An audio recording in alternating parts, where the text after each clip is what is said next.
The President, please be seated.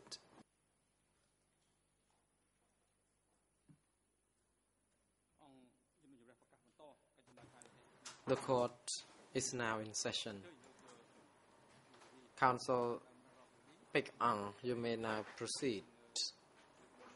And please be informed the chamber also on the outcome of your consultation with your client before we could proceed.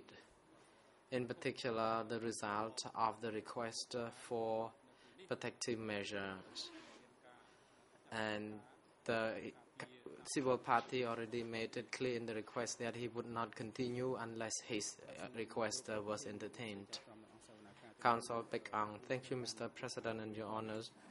We already consulted this with him, and we focused the attention on the value and quality of the testimonies of Mr. Sawsaran during these proceedings. Nonetheless, Mr. Sawsaran is still concerned regarding his safety, and he has not made it precisely clear in his request as to which particular protective measures he would like to be granted. With that, allow me to say a few things concerning the request, if Mr. President and Your Honor allow me to do that. Or maybe you can, the chamber can allow him to say that in the closed session hearing, rather. And also, if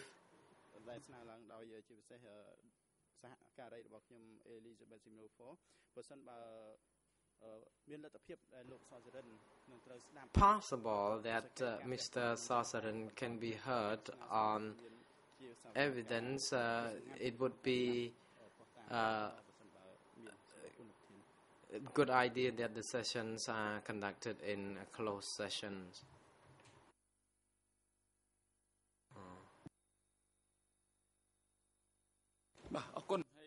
The President, thank you, Counsel. Before we proceed to hear the detailed request by the civil party, we would like to also ask Mr. Sawsaran whether he has obtained a record of interview conducted by the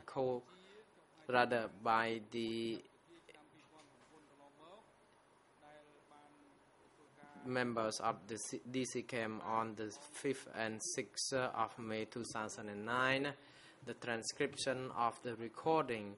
And this morning, however, the chamber notes that you have obtained a document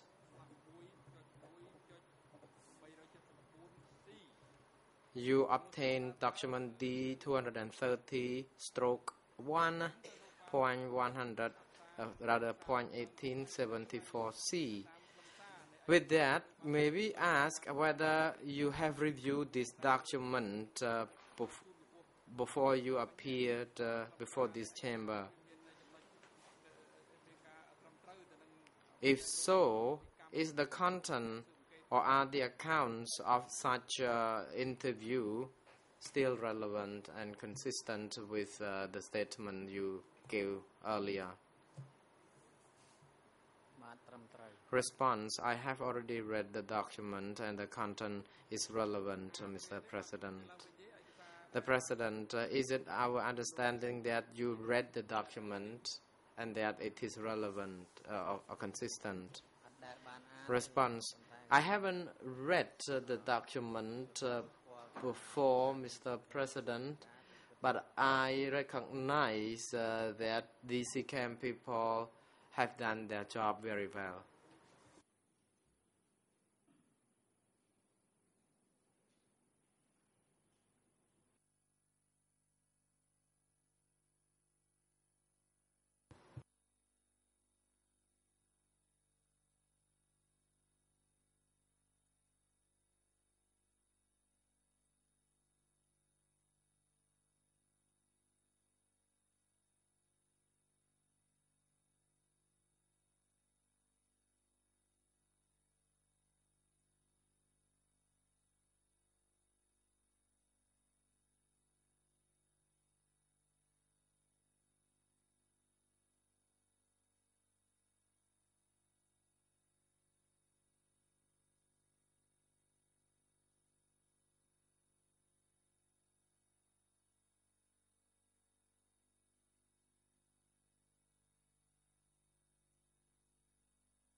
The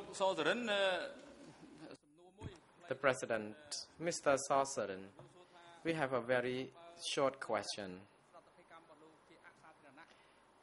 What if the chamber hears your testimony in closed session? Would you also provide your testimony if the session is in camera?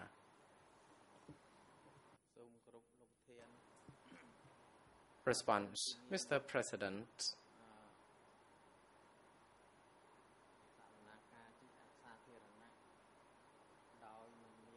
if the session is in camera and yet my request this morning is not granted, I'm afraid, Mr. President, I will not proceed to respond to any questions, or my testimony would have to be ended now. The President, Council, can you please remain seated, and we would like to hear Council's on the other side first, and we will make sure you can be heard also. Now, we would like to give the floor to lead co-lawyers and the co-prosecutors to make an observation on this. Now, we can see clearly that the civil party has said precisely what he wants. It doesn't matter whether the session is in camera or public. He would not want to testify unless his request this morning is entertained. He would like the United Nations and the royal government of Cambodia grant him protective measures, a lifelong protective measure. Council Pekong, thank you, Mr. President. It is important also if we seek further clarification from him to make sure we understand his position more precisely, and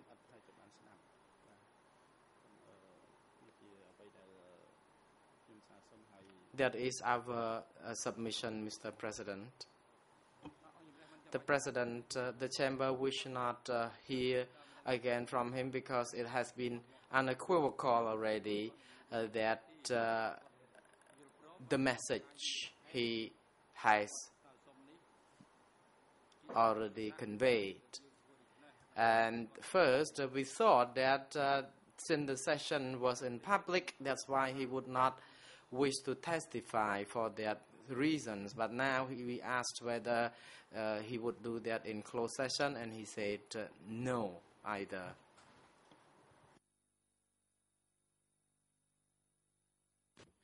Council Pekong. Thank you, Mr. President. I would like just to inform the Chamber that this civil party has very good pieces of truth and fact to testify before the Chamber, and it is very important that the witness testimony is heard as much as possible. Thank you, Mr. President. The President, Judge Lavergne, you may now proceed. Thank you, Mr. President. One question, please, to the civil party. Mr. Sarsorin, can you tell the Chamber exactly what measure you want to see taken to ensure your protection? We have heard that you have asked for the government of Cambodia and the United Nations to be specific about protection measures, but what protection measure exactly are you requesting? Thank you.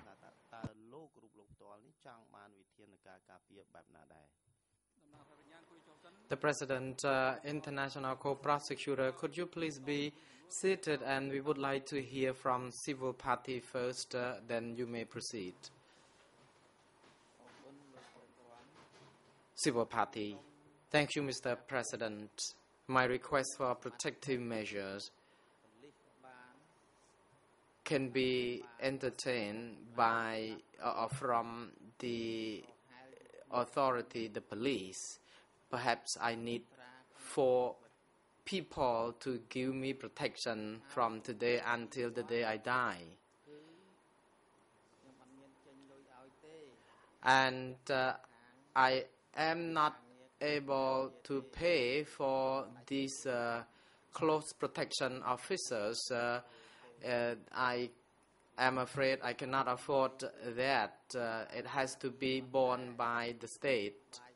And I would not wish or ask for food to be offered to me for free, because I can be on my own on this. That's all I would like to have. The President, International Co-Prosecutor, you may now proceed. Mr. President, thank you very much and good afternoon to everyone. Mr. President, can I please respectfully suggest that the first stage here is that Mr. Sarsarin should be invited in closed session to be asked questions by the lead civil lawyers, by me, by the judges if they have any further questions, and by all counsel, because the court needs to determine under the rules which do apply to this procedure questions about special measures. I'm distinctly uncomfortable with even what's happened so far since lunch taking place in open court. It is my respectful submission that this has to be done in accordance with the rules, and that means not just hearing questions from Mr. Sarin in response to the judges, but questions that parties may wish to ask, impinging on whether protective measures are appropriate, what protective measures are appropriate, what's been explained to this civil party about protective measures. And yes, that may be repeating part of what we've already heard, but in my respectful submission, we're short-circuiting this procedure, and it has to start with a closed session with everyone being able to ask relevant questions of Mr. Sarsarin. Then the court can determine whether any protective measures are applicable or can be applied. And then the final determination is, if special measures cannot be applied, how is Mr. Sarin's evidence to be received by the court? And in my respectful submission, those steps must be adopted, and all of the parties in this courtroom must be able to participate in that exercise. So I'm requesting a closed session, which is at the request of the lead co-lawyers, so that they can put questions to him, I can put questions to him, and everyone can be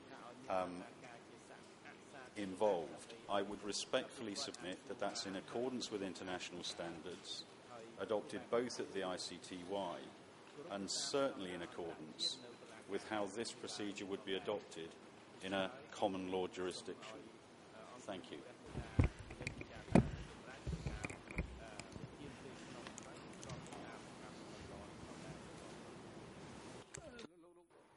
The President, Mr. Kope, could you please be seated? I would like a lead co-lawyer for the civil parties to proceed first, and you would be offered the floor.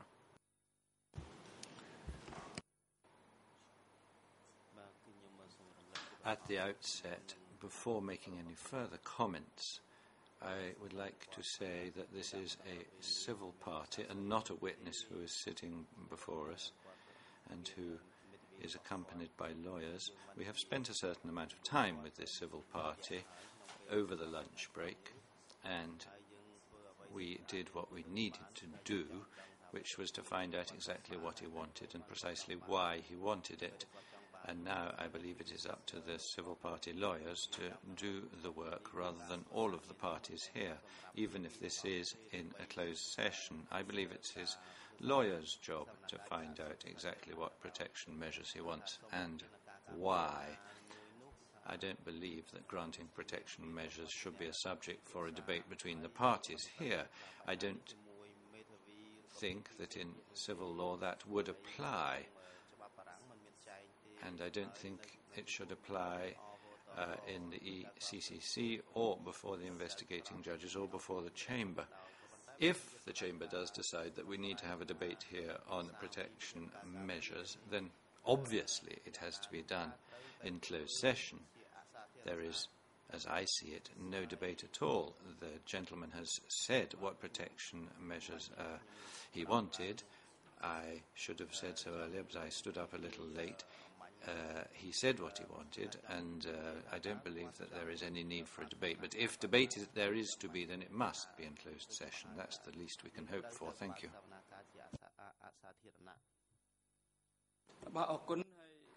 The President, thank you. That's the way the Chamber understood.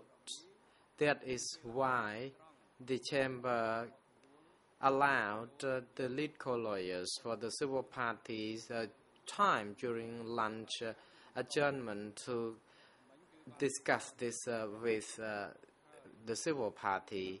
And lead co-lawyers represented by the National Council informed the Chamber that they could not convince the civil party to give testimony because he has maintained his position. And then the lead co-lawyer proceeded to request for a closed session. And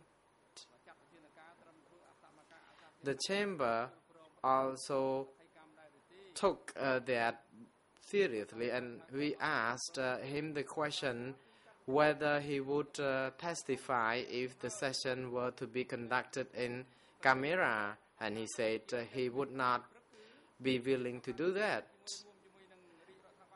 This morning, he asked that the United Nations and the government of Cambodia provide protective measures for the rest of his life, but recently he just emphasized that he only asked that the royal government of Cambodia provide protection by assigning 4 protection officers to help him give protection to him from now until his last day, and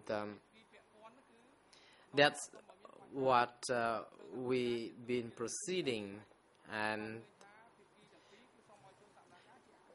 we note also that the parties would like the session to be in camera session, although part of the morning sessions were in public, and the Chamber also noted that we would like to ask the civil party to see if we could conduct the proceeding in camera, whether we would proceed, but we now learned that it is impossible.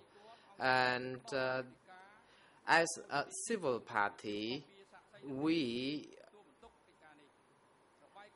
assign, with regard to the civil party, we rely on the Westsu unit to assist us in bringing the civil party or witnesses, and with this we also been notified of the information the civil party or witness may provide or may request.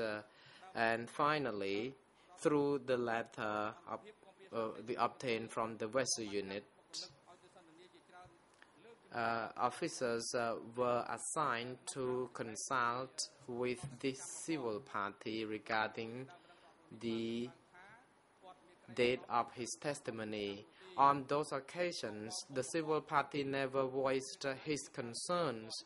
He was very concerned that he would be away from his pumpkin plantation because by way of coming to the court, he may not be able to harvest the pumpkins. That's what we learned from the letter. We did not learn anything about the protective measures he requested. And when it comes to protective measure, we have Rule 29, subparagraph 4E, regarding the hearing which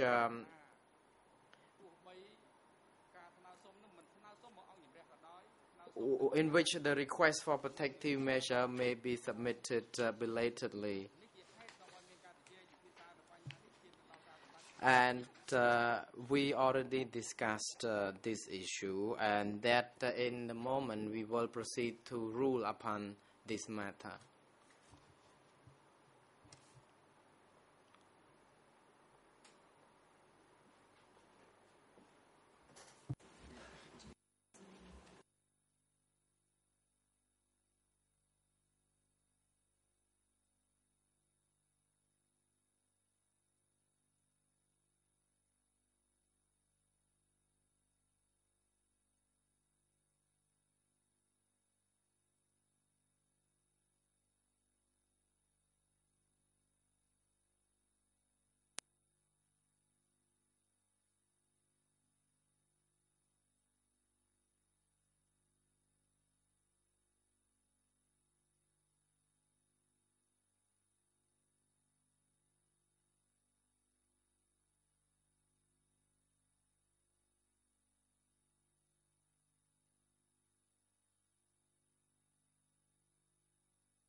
The President. The Chamber would like to hand over to Judge Sylvia Cartwright. She may proceed now. Thank you, President. As you have noted, the judges have deliberated on the prosecutor's request that we go into closed session in order to hear the reasons for the civil parties' wish not to speak in open court and further to explore his request for protective measures. The application is opposed by the lead co-lawyers, but they have indicated that should we think it appropriate to go into should we be discussing these matters any further, then it would be better to go into closed session. We simply now wish to hear from the Defence Counsel on the narrow point of whether we go into closed session to discuss the request made by the civil party. And we will deal with any subsequent issues, such as in what manner he might give evidence once we've had the initial discussion. Is that clear to Defence Counsel? Thank you. Thank you, President.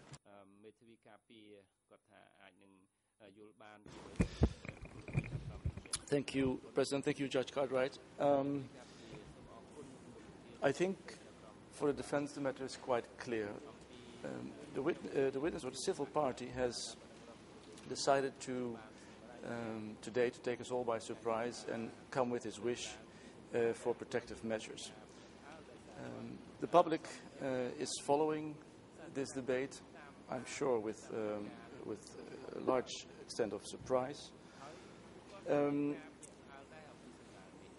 the interest of transparency, I think it is very important that the debate whether the civil party should be awarded protective measures should be done in public. The public has a right to know what the applicable law is, what the relevant case law is, how the standard of adjudication of review is to be applied by the Chamber. For instance, as you are well aware, you have, in case one, made an early decision in respect of protective measures for civil parties. The boundaries of what the law is are well known to this Chamber, but should be, in my opinion, discussed in court.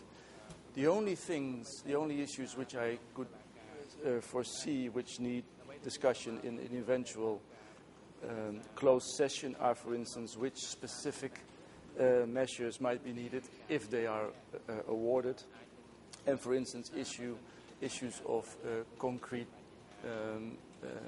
fear, concrete indications of fear with the civil party. All other issues should be a matter of public debate, and we should not, especially now, with the public watching all day, go into a closed session to argue the legal merits of this matter. So we oppose the request.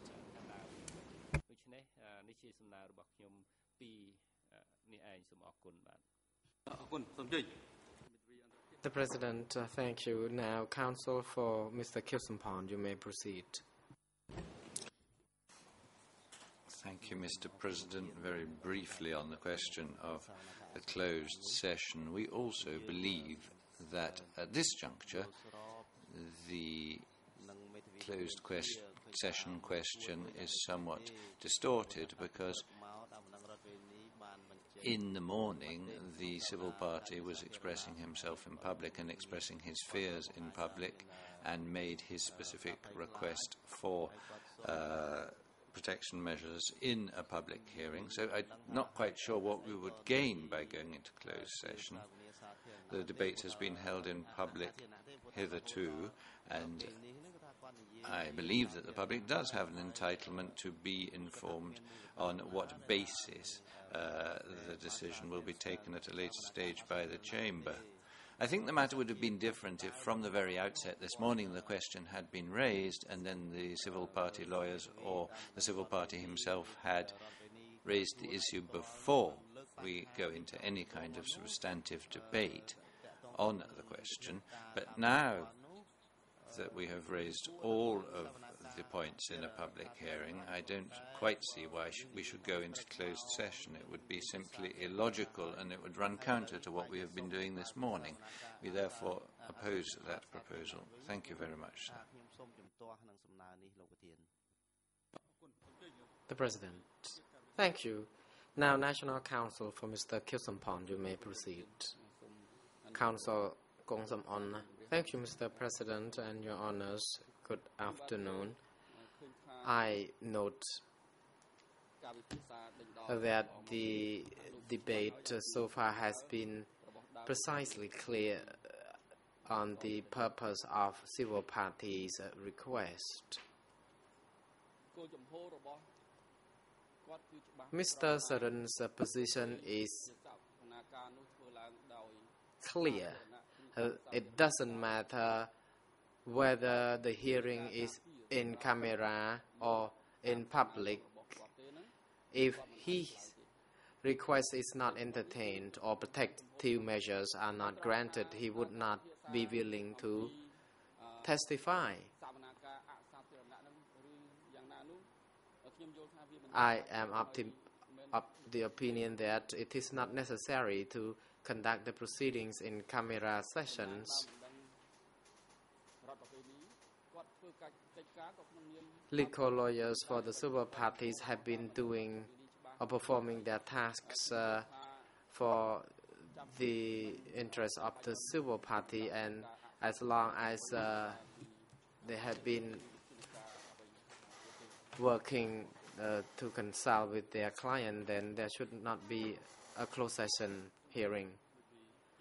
The President, legal lawyer for the civil party, you may now proceed, but please confine your position to only responding to the submission made by counsel for Mr. Kilsampon.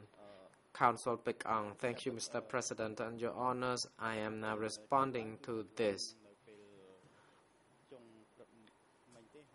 What happened? It happened by the end of this morning's session, and for us, we believe that the key issue that triggered the concerns of Mr. Saran is the fear for his security, and for that he is reluctant to give the testimonies, and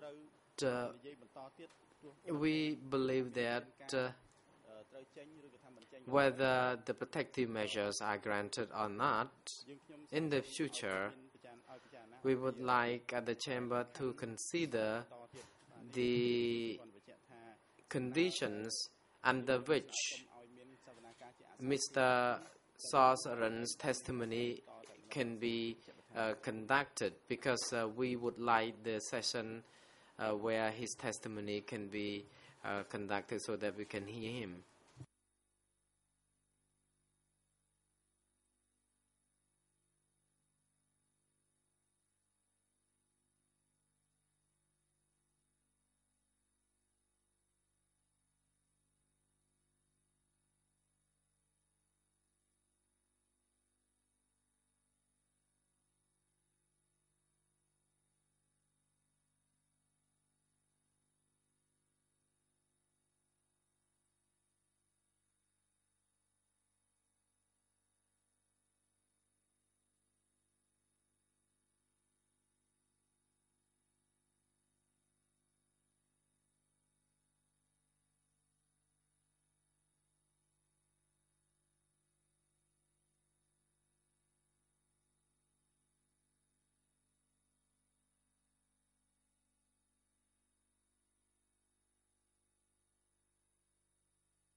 The President, Mr. Sosarin.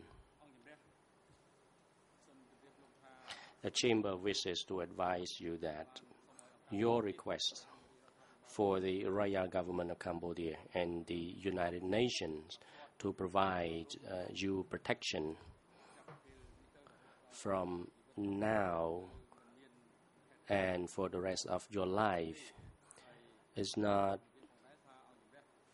appropriate.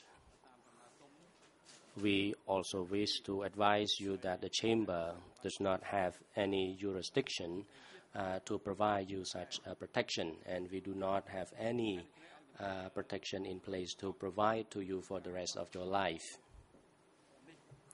The Chamber therefore decides to conclude your testimony now, and you may return home or to any place you wish to go, and you are now released. Court officer is now instructed to coordinate with the victim support section to arrange the transport of these civil party back home.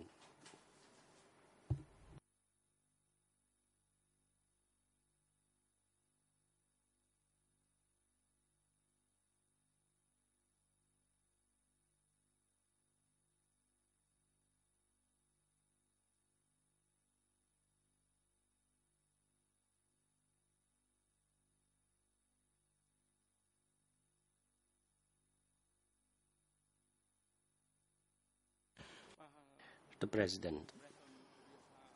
The Chamber wishes to advise parties that